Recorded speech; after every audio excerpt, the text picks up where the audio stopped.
I had a wife for 20 years, a successful business, a life we had built from nothing, and in less than a year, she took it all. That's Mark, and his story is a nightmare. It didn't start like a scam. It started like a dream. But that dream cost him his marriage, his home, and $750,000. For 22 years, Mark was married to Susan. They weren't just husband and wife. They were partners. Together. They raised 2 kids, and with a small loan and a single pickup truck, built a thriving construction business.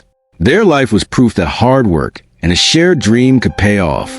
It was stable. It was real. We had a system. Mark says, Susan ran the books, the office, the entire back end. She was the brain. I was the face, the guy on the ground, managing the crews. We complemented each other. We were a team. By the time we hit our early 50s, we were comfortable. The kids were grown. The business was practically running itself. And we were supposed to be planning for the golden years. I remember looking at our savings. We'd done it. We had built a small empire, just the 2 of us. Their empire was solid, built on decades of trust. Their combined savings, a carefully managed portfolio, was worth well over $1 million. But sometimes when things look perfect on the surface, a quiet crack is starting to form underneath, a sense of stagnation that can settle into a long-term marriage. Looking back, I guess I was getting bored, restless. Mark admits, the challenges were gone. The kids were gone. Susan and I, we were great business partners, but the romance, it felt like it was on autopilot. We talked about projects, about payroll, about suppliers. We didn't talk about us anymore. I felt more like a manager than a husband, and I started to feel invisible. Like the best parts of my life were already behind me. I was vulnerable, but I was the last person to see it. It's a vulnerability that fraudsters are experts at detecting. Loneliness, a midlife crisis, feeling underappreciated. These are entry points. And for Mark, the architect of his downfall was about to make her entrance, not with a bang, but with a simple hello that would set his entire world on fire. Her name? Isabella. She didn't show up on a dating app, but on a professional networking site, a space Mark trusted. Her profile was impressive. A stunning photo, a career as an international art consultant, a life lived between Paris, London, and New York. She sent him a connection request with a message. It just said, I was so impressed by the portfolio of your company's work. You're a true artist with steel and glass. Artist? No one had ever called me that before. Not my clients, not my family, not even Susan. It was like a light switched on in a dark room. I felt seen. So I replied. That first message was the spark. What followed was a firestorm of affection, a tactic experts call love bombing. Isabella's attention was relentless. Poetic good morning texts, deeply personal goodnight messages. She was fascinated by every detail of his life, things he hadn't spoken about in years.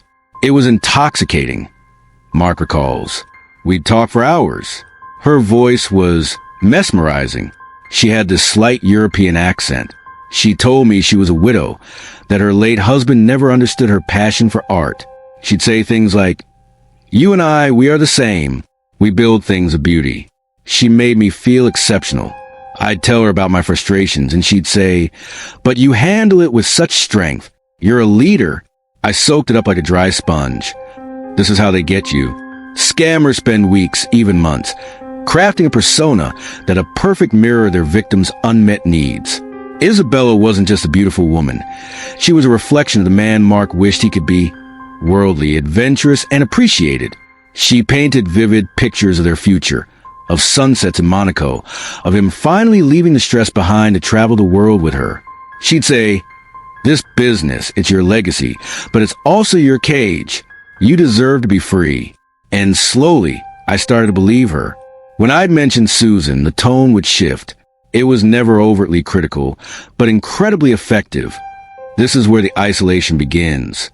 The scammer drives a wedge between the victim and their support system. Isabella framed Susan's practicality as a lack of vision, her caution as control. I remember telling Isabella, we were planning a cruise for our anniversary.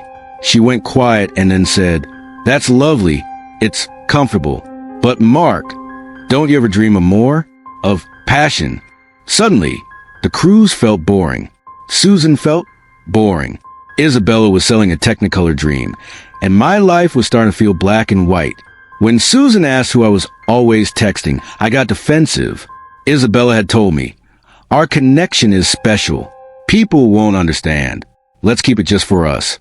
It felt like a romantic secret, but it was a calculated move to cut me off from the one person who has seen the truth. The seduction was complete. In his mind, Mark was no longer in a 20-year marriage. He was on the cusp of a grand new life. He was so completely under her spell. He was blind to the fact that the woman promising him the world was secretly planning to take his.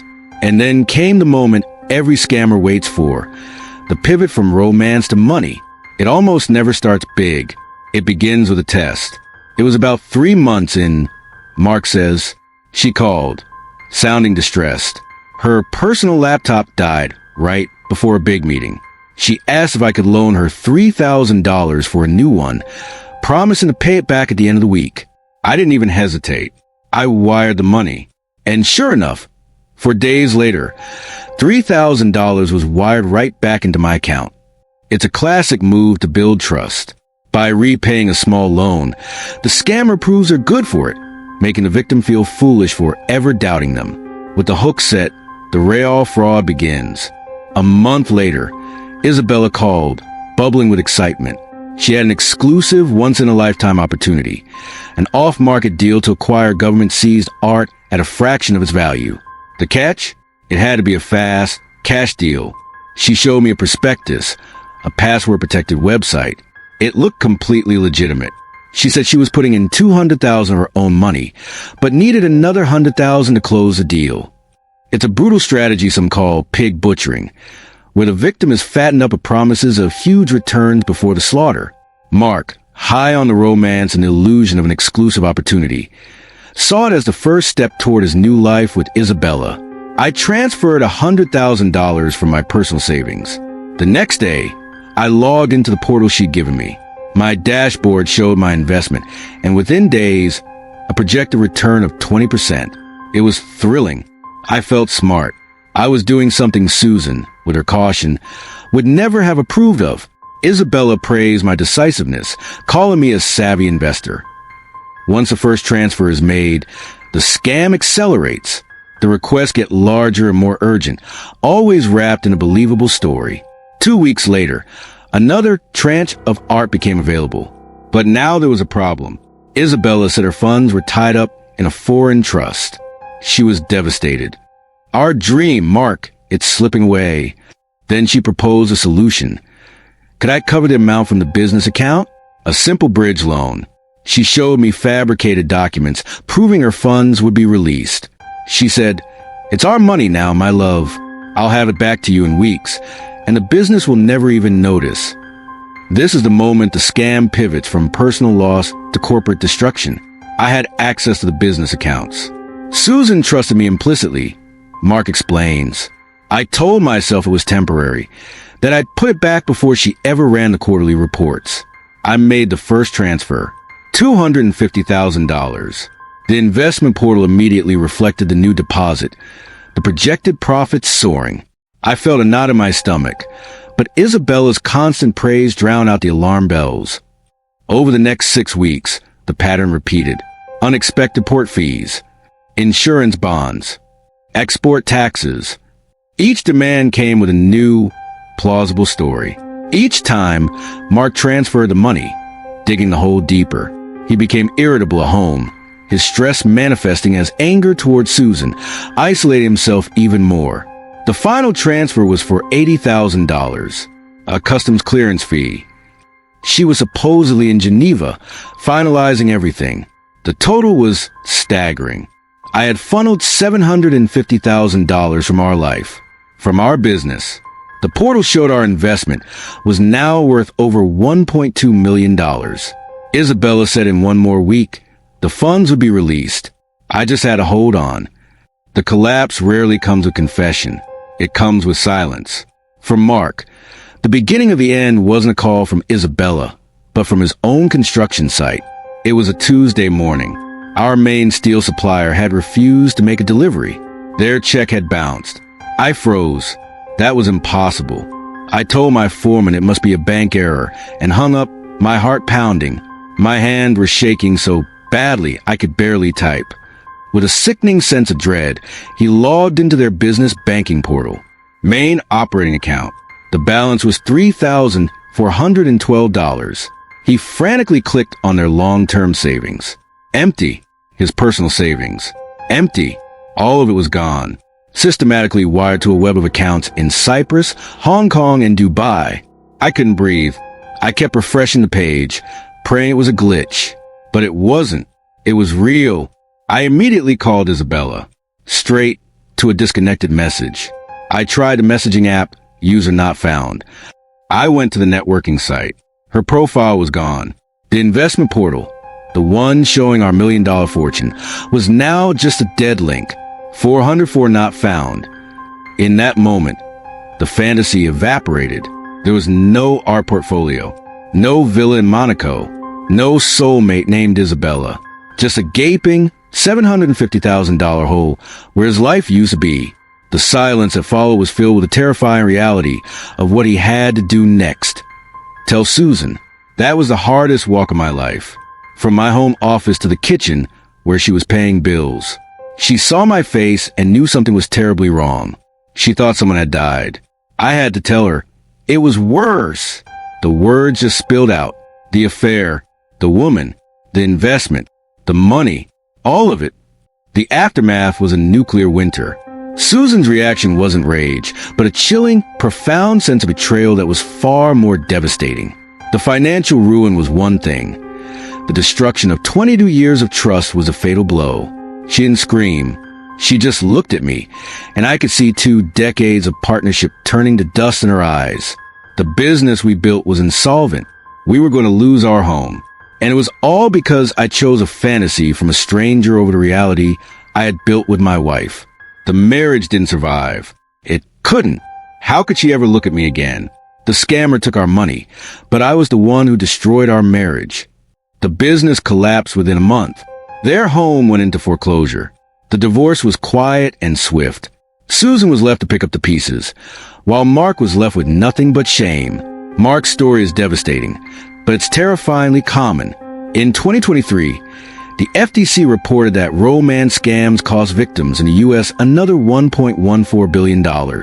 These criminals are often part of sophisticated global organizations running large-scale fraud factories. The playbook is almost always the same. First, they create a fake identity, often stealing photos and fabricating impressive careers. A soldier overseas, a doctor on an international mission, or a wealthy business person. Next comes a love bombing, an overwhelming flood of affection designed to forge a powerful emotional bond. Fast. They mirror your interests and tell you everything you've ever wanted to hear. Once you're hooked, they isolate you. They convince you to keep the relationship a secret from friends and family, the very people who might spot the red flags. Finally, the ask.